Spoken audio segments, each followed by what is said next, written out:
अब तो ये नियम ले लिया है कि आठों पहर राधा राधा राधा राधा। तो बोले क्या है ये राधा नाम? बोले हमारा जीवन धन है, परम धन है, ये कल्प तरु है, जो चाहोगे प्राप्त हो जाएगा। आप करके तो देखो। बिन विश्वास भगति नहीं ते बिन द्रमहि न राम, राम कृपा बिन सपन्यु जीव न लह विश्राम।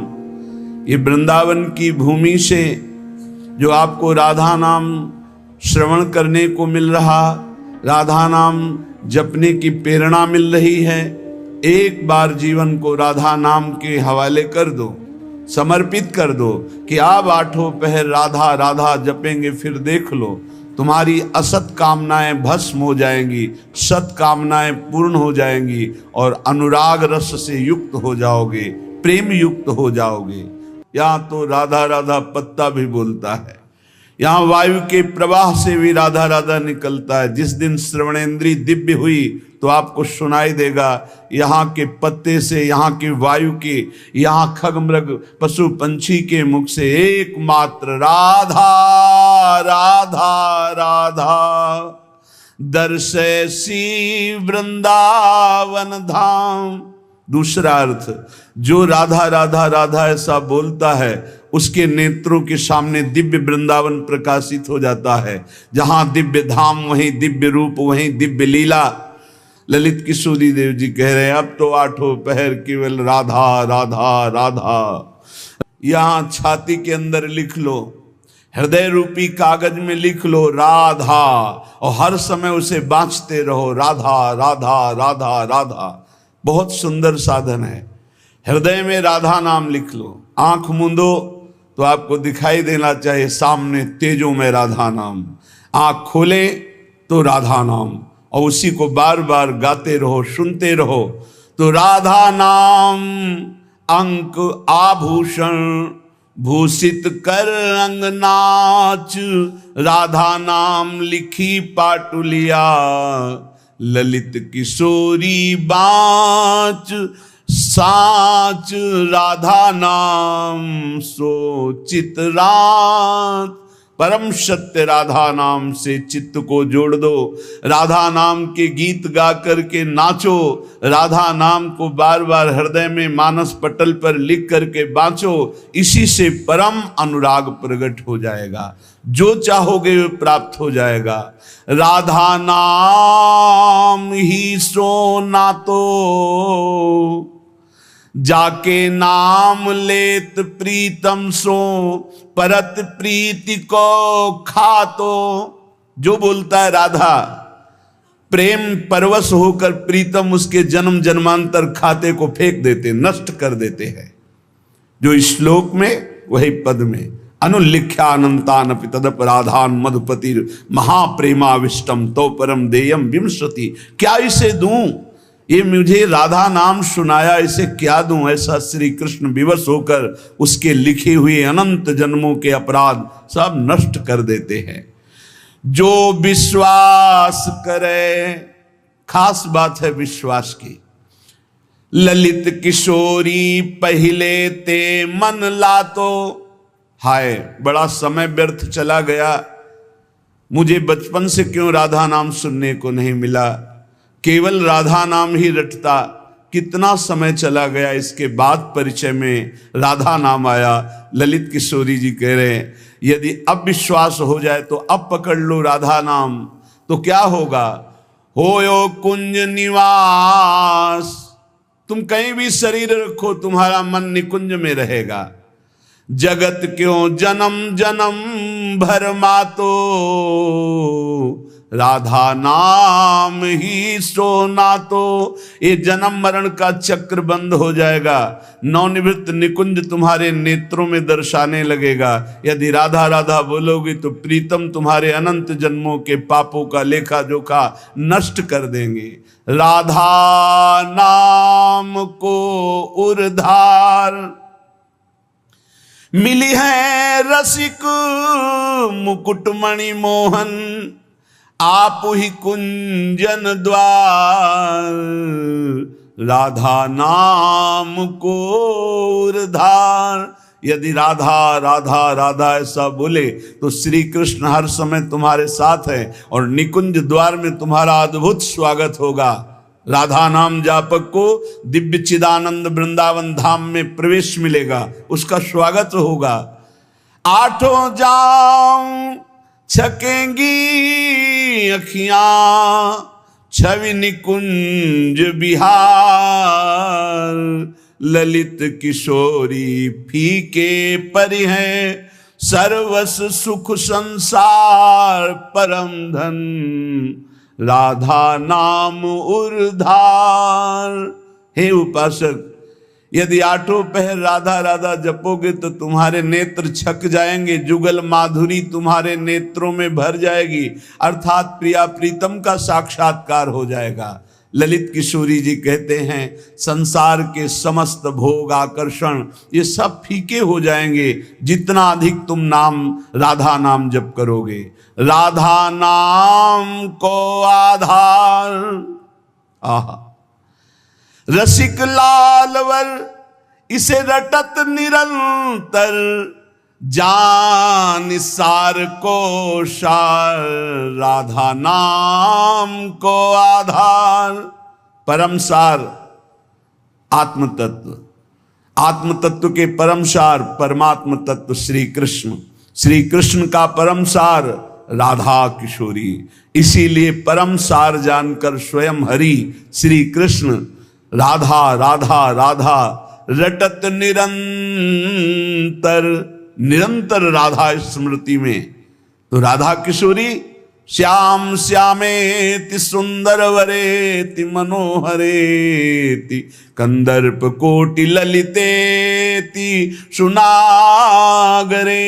निरंतर श्याम सुंदर विविध नाम प्रभु के रटते हुए अशुभ प्रवाह लाडली करती हैं, तो राधा राधा रटते हुए स्मृति में लालजू डूबे हुए हैं।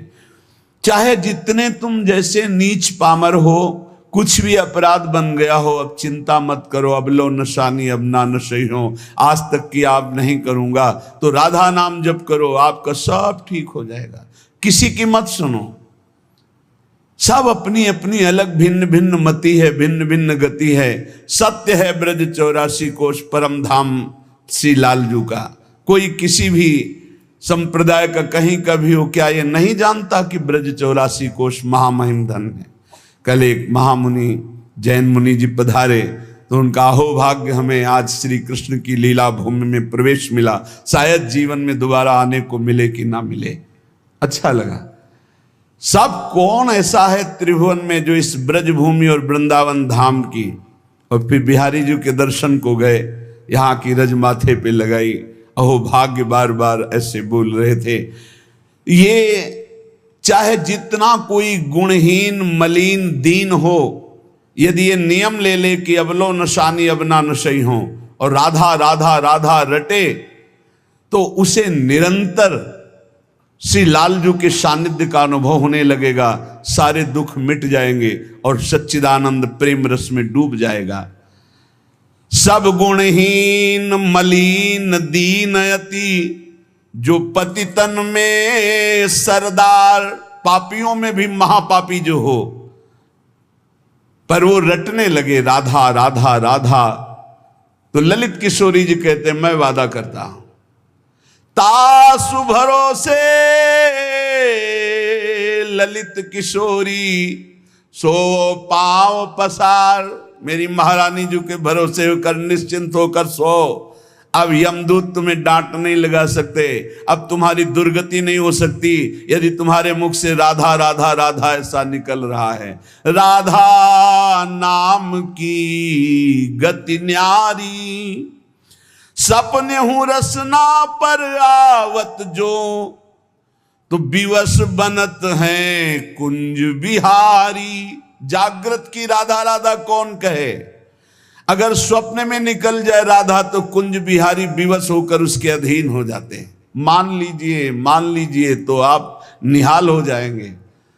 ये किसी स्वार्थवश महापुरुष नहीं कह रहे, तुम्हारे पास कुछ नहीं देने के लिए, जो है वो सब नाशवान है। उस नाशवान को जिसे तुम महत्व दे रहे हो, इस मार्ग में चलने वाला पथिक पहले कदम पर उसको नष्ट कर देता है। उस वासना को नष्ट कर देता है, उस आश्रय को नष्ट कर देता है, उस चाहत को नष्ट कर देता है जो इस नाशवान की हो। बाद में व्यवहार में तुम देखते हुए उसे नहीं समझ सकते आंतरिक स्थिति को। राधा नाम की गति न्यारी, सपने हूं रसना पर आवत जो राधा, तो विवश बनत है कुंज बिहारी। बनत हैं, यद्यपि वो विवश नहीं है, परम स्वतंत्र समस्त शक्तियों के स्वामी, पर राधा नाम उन्हें विवश कर देता है, अधीन कर लेता है। सुंदर दिव्य किशोर वैष्णव, बानी मधुर रहत एक सारी। जो राधा राधा रटते हैं, एक दिन नवीन किशोर अवस्था के हमारे युगल सरकार गलवैया दिए हुए उससे बात करेंगे। बात मिलने की बात जाने दो, दर्शन की बात जाने दो, बात करेंगे कैसे हो, कैसा अपार वो सुखमय समय होगा जब मेरे प्राणाराध्य पूछेंगे कैसे हो, और हम दौड़कर उनके चरणों में लौट जाएंगे और वो दोनों एक एक बाह पकड़कर उठाएंगे। जन्म जन्मांतर की हमारी चाहत पूरी हो जाएगी। सुंदर दिव्य किशोर वैष्णव, बानी मधुर रहत एक सारी। राधा नाम की गति न्यारी। जो राधा राधा रटते हैं उन्हें अखंड वृंदावन वास प्राप्त होता है। आज नहीं प्राप्त, अगर हो रहा तो चिंता मत करो, शरीर छूटने के बाद यहीं आओगे, यहीं के हो। श्री वृंदावन वास निरंतर, पावत ललित किशोरी वारी। राधा नाम की गति न्यारी। ये सबसे अलग है राधा नाम। जो विश्वास करके राधा राधा हित धू जो विश्वास है, तब ही सुधरे बात। ना तो माया पंथ में फिरे जो टक्कर खात। यदि विश्वास है तो बात सुधर गई, विश्वास नहीं तो माया के टक्करों में चकनाचूर हो जाओगे। कभी काम, कभी क्रोध, कभी लोभ, कभी मोह, कभी मद। तुम्हारा जो साथ देने वाला है वही तुम्हें नष्ट कर देगा। हमारी बात को समझना। यदि भगवद आश्रय नहीं तो तुम्हारा कोई नहीं है, भगवद आश्रय है तो सब विरोध में हो तो भी तुम्हारा कोई बाल बाका नहीं कर सकता। अपनी स्थिति प्रभु में हो, सब बात बन गई। एक हाथी को उसका सेवा करने वाला बहुत जो दुलार करता था, उसे साइड में कर रहा था, एक छोटी छड़ी लेके ऐसे वर्षों से उसका पालन पोषण कर रहा था। काल सवार हो गया, सूंड से पटक दिया और जैसे परेठा पलट पलट के बनाया जाता है ऐसे उसको चकनाचूर कर दिया, लातों से रख रख कर मार कर। एक आदमी जा रहा है आराम से, पीछे से साड़ आया, उठाकर पटक दिया, इतना मारा, मर गया। एक एक मिनट में मृत्यु हमारे लिए खड़ी हुई है, कहां कब कैसे। इसलिए हमारा जीवन जितना है वो सब सुखमय हो जाए, आनंदमय हो जाए, हमारी मृत्यु भी हो तो महोत्सव बन जाए। इसलिए राधा राधा राधा। पूज्य भाई श्री हनुमान प्रसाद पोद्दार जी महाराज कह रहे, प्रेम शब्द ये संसार में सार्थक नहीं है, धोखा है। यहां संसार में कोई किसी से प्रेम नहीं करता, कोई नहीं करता। अपने स्वार्थ की पूर्ति के लिए ही यहां प्रेम शब्द का प्रयोग किया जाता है। प्रेम केवल केवल सच्चिदानंद से होता है, क्योंकि प्रेम कामना रहितम, प्रेम में कामना नहीं होती, और यहां बिना कामना के प्रेम नहीं होता, इसलिए वो प्रेम नहीं है। वो राग है, वो मोह है, वो आसक्ति है, वो काम है, प्रेम नहीं है। प्रेम सच्चिदानंद में होता है, क्योंकि प्रेम सूक्ष्मतरम, और यहां स्थूल शरीर को लेकर प्रेम किया जाता है। स्थूल शरीर को लेकर, जो स्थूल को लेकर किया जाता है वो राग होता है, प्रेम नहीं होता। जो कामना को लेकर किया जाता है वो राग होता है, प्रेम नहीं होता है। और ये क्रिया स्वरूप है और प्रेम अनुभव स्वरूप है। प्रेम अनुभव स्वरूपम और ये क्रिया स्वरूप है, इसमें क्रियाएं होती हैं। तो ये क्रियाएं मोहाशक्ति से होती हैं। प्रेम अनुभव स्वरूपम, हृदय का विषय, अनिर्वचनीयम, इसमें वचन बोलते हैं। जहां एक दूसरे के प्रति मैं तुम्हें बहुत प्यार करता हूं, क्यों? उसको प्रभावित करके अपनी वासना की पूर्ति करना है। इसलिए चाहे कोई वासना हो, कोई स्वार्थ हो, कोई किसी से मित्रता करता है तो बीच में गंदगी होती है, निज सुख, गंदगी होती है, अपनी भावना को पोषण करना, अपने स्वार्थ का पोषण करना, अपनी वासना का पोषण करना। अगर ये गंदगी निकल जाए तो सच्चिदानंद प्रेम कहीं भी कर ले तो भगवान की प्राप्ति हो जाए। पर स्वसुख वांछा रूपी गंदगी का त्याग, जो अपने सुख को भोगने के लिए दूसरे से प्यार का शब्द प्रयोग किया जाता है, ये राग है, ये काम है, ये मलिन वासना है, ये प्यार नहीं है, ये मदांध है। को मदांधो मदनातुरोवा, ये काम से व्याकुल पुरुष ऐसा बोलता है। अपनी कामना की पूर्ति, काम का तात्पर्य केवल एक जनेंद्री जन्य नहीं है, हर इंद्री की कामना से युक्त होकर जो किसी से बोला जाता है मैं तुम्हें बहुत प्यार करता हूं, ये केवल वासना का केवल सूचक है। क्योंकि अनिर्वचनीयम प्रेम स्वरूपम, प्रेम कभी कहा नहीं जा सकता कि मैं तुम्हें बहुत प्यार करता हूं। इसलिए प्रेम सार्थक होता है सच्चिदानंद भगवान में। प्रेम शब्द केवल लगता है भगवान में, और यहां जो भी होता है वो राग होता है, काम होता है, आसक्ति होती है, मोह होता है। प्रेम शब्द श्री भगवान में सार्थक होता है, समझ लीजिए। जहां भी प्रेम कोई कहे कि हम आपसे प्रेम करते, तो समझ लेना बहुत कोई न कोई स्वार्थ बुद्धि है, कोई न कोई वासना बुद्धि है, कोई न कोई अपने सुख की बात ये देख रहा है मेरे में, इसलिए कह रहा है मैं तुम्हें बहुत प्यार करता हूं। प्रेम विशुद्ध होता है, कामना मलिन होती है। प्रेम निस्वार्थ होता है और कामना स्वार्थ युक्त होती है। यहां कौन निस्वार्थ प्रेम करता है? यहां कौन विशुद्ध प्रेम करता है? उज्जवल होता है प्रेम और काम मलिन होता है।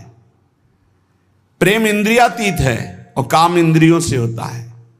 तो ये प्रेम सार्थक होता है सिर्फ श्री भगवान में। जो आपको बोले कि मैं आपको बहुत प्यार करता हूं, तो समझ लेना ये वासना का खेल खेलने का षड्यंत्र है, ना कि प्रेम। आज इसी षड्यंत्र में फंसकर अपने चरित्र को, अपने जीवन को दूषित किया जाता है और कहा जाता है प्रेमी हैं हम। प्रेमी, प्रेम शब्द को कलंकित किया जाता है। वही प्रेमी हितधाम में थे तो एक जोड़ी आई, उन्होंने कहा कि हमने लव मैरिज किया है, आशीर्वाद दीजिए। बढ़िया है। एक साल बाद अकेले दिखाई दिया हमको, भाई अकेले आए आप? बोले तलाक हो गई है। यह है प्रेम। दूसरा मिल गया कोई स्वार्थ पूर्ति के लिए, उससे अच्छा अपनी भावना में, खत्म प्रेम। स्वार्थ की पूर्ति को संसार में प्रेम कहा जाता है। इसलिए प्रेम शब्द को गंदा न करो। प्रेम केवल अंतर में विराजमान निरंतर जिनकी सत्ता है उन श्री भगवान से होता है। जब प्रेम होने लगता है तो दूसरी समस्त वस्तुओं से, समस्त स्थितियों से मन हटने लगता है। केवल प्रीतम ही प्रीतम सुहाते हैं। ऐसा कामी पुरुष को भी होता है, ऐसा कामिनी को भी होता है। बस बिल्कुल नजदीकी है काम और प्रेम में, पर प्रेम निर्मल भास्कर है और ये घोर अंधकार है। इसलिए गोस्वामी जी ने बहुत समझ कर मांगा कि काम ही नारी प्यारी जिम, लोभी जिम प्रिय दाम, तिमि रघुनाथ निरंतर प्रिय लागो मोहिराम। हमारा आपसे प्रीता कैसी हो? जैसे कामी पुरुष की कामिनी में होती है, जैसे कामिनी की कामी पुरुष में होती है, ऐसे हे नाथ मेरी चित्तवृत्ति निरंतर आप में लगी रहे। प्रेम तभी माना जाता है जब अपनी शुद्धि भूल जाए और केवल प्रेमी की याद रहे। और यहां अपनी शुद्धि रहती है। अपनी शुद्धि के द्वारा अपनी वासना की पूर्ति को यहां प्रेम कहा जाता है। इसलिए नाटक है, प्रेम नहीं है। बिल्कुल कोरा नाटक है। बहुत विचित्र विचित्र गति, बहुत विचित्र गति। प्रेम उसे कि हम आपसे प्यार करते हैं, यदि आप वहां सुखी हो तो जाओ, भगवान तुम्हें सदैव सुखी रखें, कभी तुम हमारी तरफ मुड़कर मत देखना, तुम आनंदित रहो, तुम सुखी रहो, आनंदित रहो। प्रेम का स्वरूप समझना बड़ा कठिन है। यदि मेरे देखने से तुम्हें दुख होता, मैं कभी तुम्हारे सामने नहीं आऊं। तुम सुखी रहो, तुम आनंदित रहो, तब माना जाए थोड़ा सा प्रेम उज्जवल हो रहा है, निर्मल हो रहा है, वासना का भूत, उसे प्रेम कहा जाता है। प्रेम केवल प्रीतम अपनी भी शुद्ध भूल जाए, अपनी भी शुद्ध भूल जाए, या अपनी ही शुद्ध की पूर्ति के लिए प्रेम शब्द का प्रयोग किया जाता है। प्रेमी केवल प्रीतम की बात करता है, केवल प्रीतम की बात सुनता है, केवल प्रीतम को देखता है, चारों ओर प्रेम ही प्रेम। प्रेम की वृत्ति में कभी पूर्णता नहीं आती है कि मुझे पूर्ण प्रेम प्राप्त हो गया, ऐसा कभी नहीं आता। सदैव प्रेम में कमी का अनुभव होता है। मैं कहां उनको प्रेम करती हूं, मेरे में कहां ऐसा है कि मैं उन्हें प्रेम दे सकूं। मैं तो सब गुणों से हीन हूं, ये तो पता नहीं वो क्या देखते हैं कि हमसे प्रेम करते हैं। ये प्रेमी का हृदय होता है। मैं तो नीच हूं, अदम हूं, उनकी किसी लायक नहीं हूं, पर ये उनकी उदारता है कि वो मुझे स्वीकार किए हुए हैं। प्रेमी को अपने में सदैव कमियों का अनुभव होता है, अपने में उसको दोष दर्शन होता है, मैं इस लायक नहीं हूं। और वो अपने प्रीतम में भारी से भारी दोष कोई उनके प्रीतम पर साबित करे तो भी वो गुण ही उसको दिखाई देता है। प्रेम असीम होता है, प्रेम की सीमा नहीं होती। प्रेम प्रतिक्षण बढ़ता रहता है निरंतर, पर कभी अंत नहीं होता।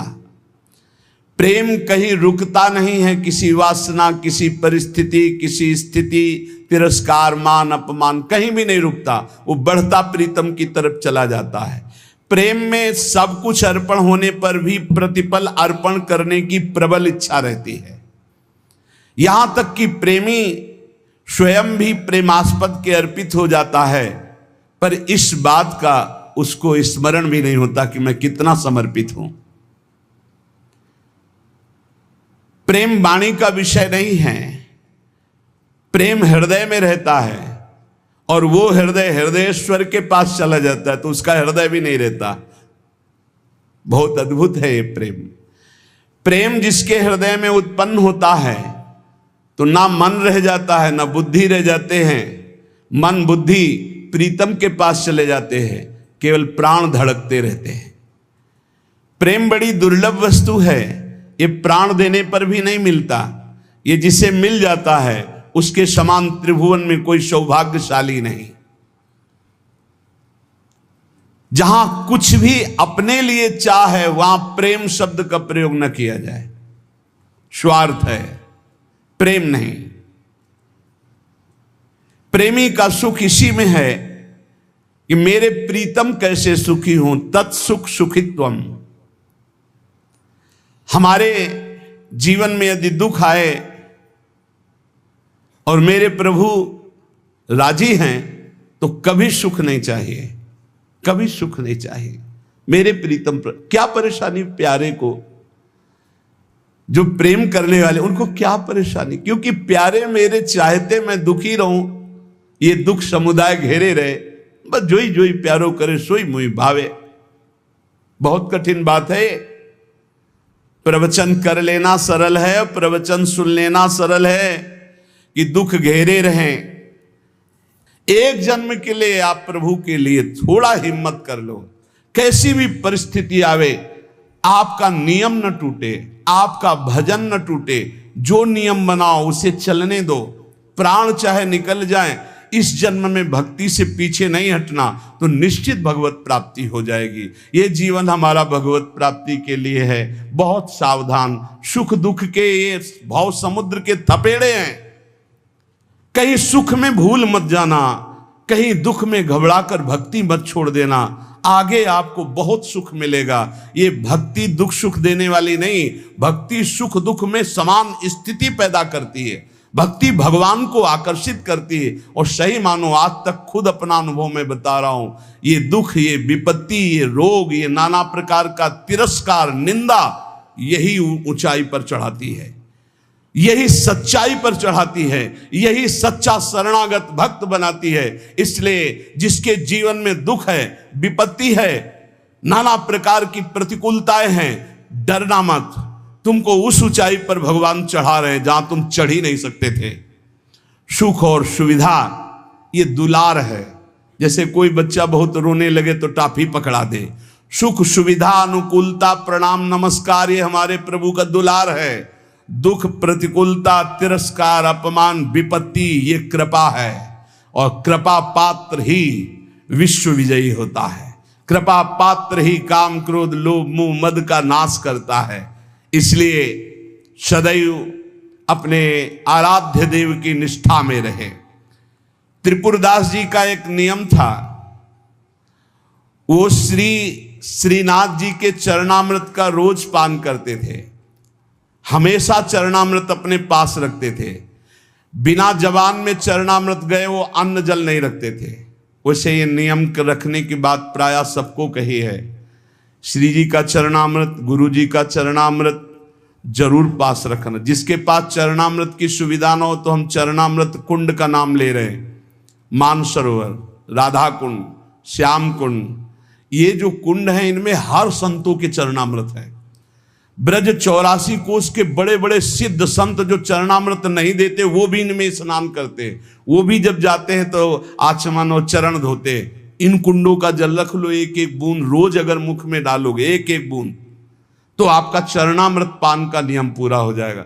और राधा वल्लभ जी, बांके बिहारी राधा रमन जी, यहाँ तो करुणा बरसती। आप चले जाओ पात्र लेकर और हाथ जोड़कर प्रार्थना करके मांगो तो आपको चरणामृत मिल जाएगा। अगर इतना चरणामृत मिल जाए उसमें आप जल मिला ले तो आप वर्षों उसी को चलाते रहें, जल मिलाते रहें चलाते रहें, वो चरणामृत ही होता है।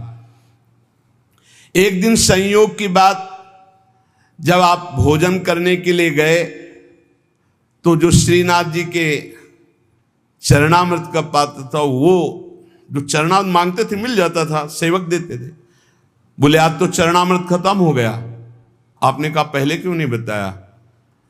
अगर पहले बताए होते तो चरणामृत की व्यवस्था करते तो ठीक है, ठाकुर जी को भोग लगा दो, अब हम प्रसाद नहीं पाएंगे जब तक चरणामृत नहीं। ये पूज्य श्रीधर बाबा जी को हमने नियम देखा कि वयोवृद्ध थे, 3 बजे आसन पे बैठते प्रातःकालीन और 1 बजे तक जप करते। 1 बजे के बाद 2 साधक उनको उठाकर ले जाते परिक्रमा मार्ग में। वो साष्टांग दंडवत लोटपोट होते, फिर आते अपने ठाकुर जी की 4 परिक्रमा करते। इसके बाद हाथ जोड़कर मंदिर में चरणामृत लेते। और जब चरणामृत जिस दिन, एक तो प्रायः रहता है ऐसा कभी हो गया कि कोई दूसरा भगत जो उनकी नियम निष्ठा को नहीं जानता सब बट गया, तो बोले बाबा चरणामृत तो बट गया, 1 बूंद पानी नहीं पिएंगे। अब फिर 1 बजे वही प्रक्रिया करके चरणामृत मिलेगा तब पानी पिएंगे, तब भोजन कर। ऐसी भक्तों में निष्ठा।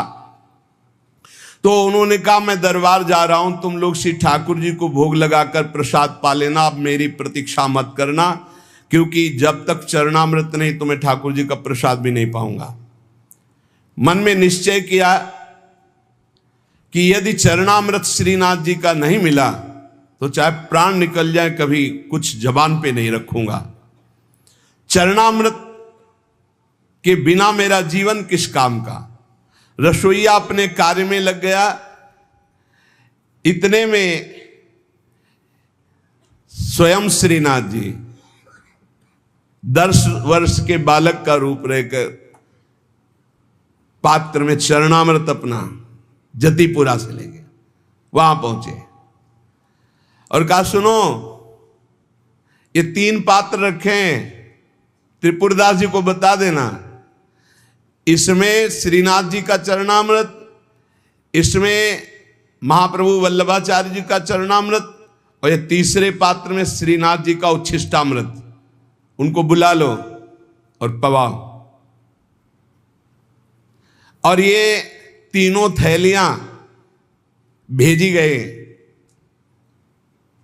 बालक ऐसा कह के चला गया। त्रिपुरदास जी को बुलाने के लिए गए। त्रिपुरदास जी दरबार में थे, एकांत में आए और उनका मैंने कहा था कि बिना चरणामृत के हम प्रसाद नहीं पाते, क्यों हमको तंग कर रहे हो? बोले नहीं, चरणामृत तो आपकी ही बात पहुंच गई है तो वहां से चरणामृत भेजा गया है। बोले कौन बालक चरणामृत लाया? बोले जय जय ने भेजा होगा। तो कितनी अवस्था था? 10-12 वर्ष की अवस्था। तो कहा अरे बालक नहीं था, साक्षात श्रीनाथ जी थे, साक्षात श्रीनाथ जी थे। जे ही अलौकिक चरणामृत का स्वाद, स्वयं श्रीनाथ जी ने अपना चरणामृत उतार, वल्लभाचार्य जी का चरणामृत और अपना उच्छिष्टामृत। जो साधक, जो भक्त निष्ठावान होते हैं तो ठाकुर जी उनकी निष्ठा की पूर्ति करते हैं। इसलिए अपने जीवन को भक्ति की निष्ठा में बांधिए।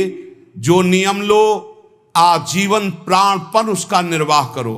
ठाकुर सेवा का, संत सेवा का, चरणामृत का जो नियम लो, कुछ नियम जीवन में होने चाहिए, कुछ नियम होने चाहिए जो जीवन भर चलने चाहिए, चाहे बीमार हो चाहे जैसी स्थिति हो, वो नियमावली नहीं टूटना चाहिए। उन नियमावली से ही भगवान रीझ जाएंगे। नेम से ही प्रेम होता है और फिर प्रेम में कोई नेम नहीं रहता। इसलिए उपासक नियम पूर्वक, दृढ़ता पूर्वक भक्ति करे, खूब नाम जप करे और इसी जन्म में भगवत प्राप्ति करे, ऐसा दृढ़ निष्ठावान बने। शेष चर्चा आगे। श्री राधा वल्लभ लाल की।